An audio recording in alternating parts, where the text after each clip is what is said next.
മഹാകുംഭമേളയുടെ 4ാം ദിവസമായി ഇന്നും കുംഭനഗരിയിലേക്ക് അണമുറിയാതെയുള്ള ഭക്തജന പ്രവാഹമാണ്. അതിശൈത്യത്തെ പോലും അവഗണിച്ച് ഭക്തിയിൽ ആറാടിയെത്തുന്ന തീർത്ഥാടകർ ത്രിവേണി സംഗമ തീർത്ഥത്തിൽ സ്നാനം ചെയ്യുകയാണ്. ഗംഗാ നദീ തീരത്തെ 4000 ഹെക്ടർ സ്ഥലത്ത് താൽക്കാലിക ടെന്റുകൾ കൊണ്ട് നിർമ്മിച്ച പുതിയ നഗരം ഇവിടെ എത്തുന്ന ഭക്തരിൽ ആകാംക്ഷയും ഉണർത്തുന്നുണ്ട്. എസ് നന്ദഗോപൻ ചേരുന്നുണ്ട്. നന്ദൻ, അവിടെ നിന്നുള്ള കുംഭമേള വിശേഷങ്ങൾ എന്തൊക്കെയാണ്? കാരണം ഇപ്പോൾ അവിടെ സ്നാനം നടത്തി വരികയാണ്. അതുപോലെ തന്നെ ഭക്തജനങ്ങളുടെ ഒരു പ്രവാഹം തന്നെയാണ് അവിടെ കാണാൻ സാധിക്കുന്നത്. അതിശൈത്യത്തെ പോലും മറികടന്നുകൊണ്ട് അവിടെ ഭക്തരുടെ ഒഴുക്ക് ഉണ്ടാവുകയാണല്ലേ? ദേവിക, 45 ദിവസം നീണ്ടു നിൽക്കുന്ന തീർത്ഥാടന കാലം അത് 13-ാം തീയതിയാണ് ആരംഭിച്ചത്. ഇന്നലെ മാത്രം ഏതാണ്ട് 1.5 കോടി ജനങ്ങളാണ് ഈ തീർത്ഥാടനത്തിൽ പങ്കെടുത്തത്. മാത്രമല്ല, ഷാഹി സ്നാൻ, അമൃത് സ്നാൻ ദിവസം, ഈ മകരസംക്രാന്തി ദിവസം അന്ന് സ്നാനത്തിൽ പങ്കെടുത്തത് ഏതാണ്ട് 3.5 കോടിയിലധികം ജനങ്ങളാണ്. മുഴുവൻ 45 കോടിയിലധികം ജനങ്ങൾ എത്തുമെന്നുള്ളതാണ് കണക്കുകൾ. വലിയ ഭക്തജന തിരക്കാണ് ഈ ഗംഗാ തീരത്തേക്ക് സ്നാനഘട്ടത്തിലേക്ക് എത്തിക്കൊണ്ടിരിക്കുന്നത്.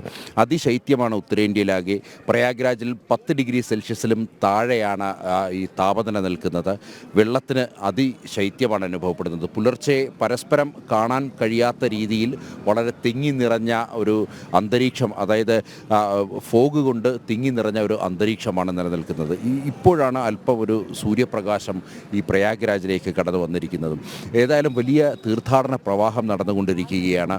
ഈ തീർത്ഥാടന പ്രവാഹം ഈ 45 ദിവസവും നീണ്ടു നിൽക്കും. 26-ാം തീയതി, വരുന്ന 26-ാം തീയതി അടുത്ത അമൃത് സ്നാൻ ദിവസമുണ്ട്.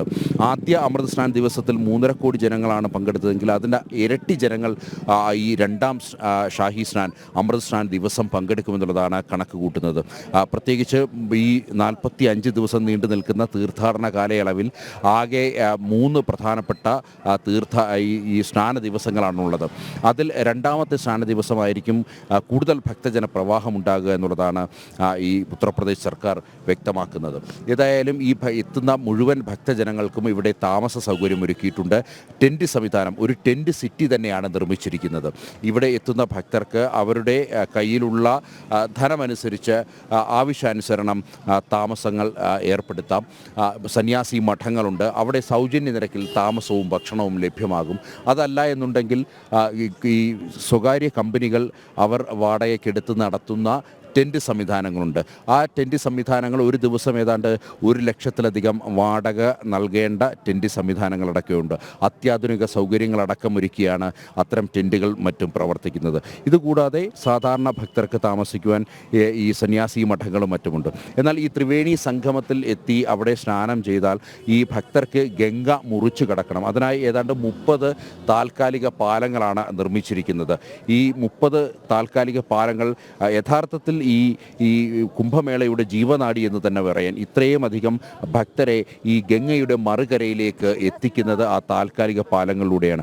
ഒന്നുകിൽ 6 കിലോമീറ്റർ ദൂരം ഗതാഗത കുരുക്കും താണ്ടി അവിടേക്ക് റോഡ് മാർഗം പോകണം. ഇപ്പോൾ നിലവിൽ ഗംഗയിൽ നീരൊഴുക്ക് കുറവാണ്. അതിനാൽ തന്നെ മണൽത്തിട്ടകൾ രൂപപ്പെട്ടു. ബോട്ടോ വള്ളങ്ങളോ അവിടേക്ക് അടുക്കില്ല. ഈ പാലങ്ങൾ വഴി വേണം തീർത്ഥാടകർക്ക് ഈ നാഗസന്യാസിമാരുടെ അനുഗ്രഹം തേടുവാൻ വേണ്ടിയും അല്ലെങ്കിൽ സന്യാസി മഠങ്ങളിലും മറ്റും താമസിക്കുവാൻ വേണ്ടിയും അവിടെ പോകേണ്ടിയിരിക്കുന്നത്.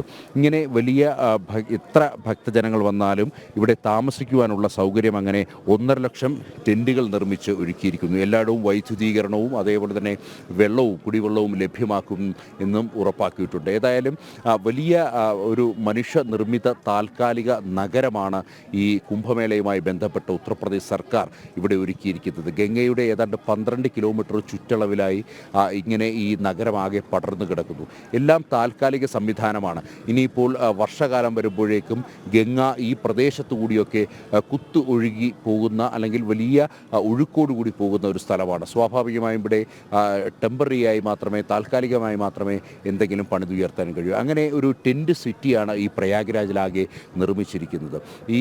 ഇവിടേക്ക് എത്തുന്ന ഭക്തജനങ്ങൾക്ക് അവർക്ക് വേണ്ട ശൗചാലയങ്ങളടക്കമുള്ള പ്രാഥമിക സൗകര്യങ്ങളും ഒരുക്കിയിട്ടുണ്ട്. ആർക്കും യാതൊരുവിധ പരാതികളുമില്ലാതെ ഈ തീർത്ഥാടന കാലം ഇങ്ങനെ മുന്നേറിപ്പോവുകയാണ്. ദേവിക, തന്നെയാണ്. അതോടൊപ്പം തന്നെ UP സർക്കാരിനും കൂടുതൽ അഭിനന്ദന പ്രവാഹം ഈ ഒരു വിഷയത്തിൽ ഉണ്ടായിക്കൊണ്ടിരിക്കുന്നു. കാരണം കൃത്യമായ സജ്ജീകരണങ്ങൾ അവിടെ ഒരുക്കുന്നതിലും സംഘാടക മികവിനും UP സർക്കാരിന് വളരെയധികം അഭിനന്ദനങ്ങളാണ് പല ഭാഗത്തു നിന്നും വന്നുകൊണ്ടിരിക്കുന്നതെന്നും കൂടി പറയേണ്ടി വരും.